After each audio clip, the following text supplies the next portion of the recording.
الله يسعد لي اياكم. طبعا لنا فترة منيحة ما طلعنا. كنا والله تعبانين قريب ومرض. فهلا اليوم بدنا نحكي عن موضوع السيارة المزدوجة رقم الشاسية فيها. يعني انت عندك سيارة رحت تفرغها قالوا لك هاي مقفلة، يعني إلى في رقم شاسية مكرر او مزدوج، او سيارة تانية دقيقة رقم الشاسية عليها ومسوينها بغير محافظة. فاذا انت السيارة تبعك محافظة حمص، تطلع على حمص، تعمل لها فحص بحمص لانه هي من حمص، تعمل لها فحص وبتقدم طلب من لمدير النقل.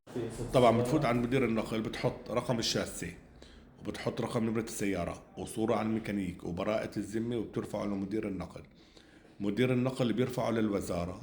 الوزارة بقان بتشيك على الموضوع انه هذا رقم الشاسية لهي السيارة بالفعل، مو للسيارة الثانية المزدوجة، وبيعطوك موافقة بفراغ السيارة وتنميرها.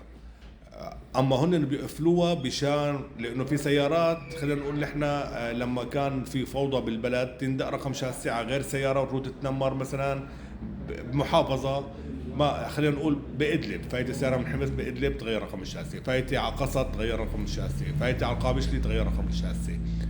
فكل هاي العملية يعملوا لها اقفال مشان يتاكدوا انه هاي السيارة هي بالفعل تابعة لهاي المحافظة، وهي النمرة تبعها صحيحة، وهي رقم الشاسية تبعها صحيح، ومدير النقل بيرفع على الوزارة والوزارة بتوافق عليه، بس بدها طبعا وقت هذا لحتى تعطيك الموافقة الوزارة، ومن ثم بتفرغها.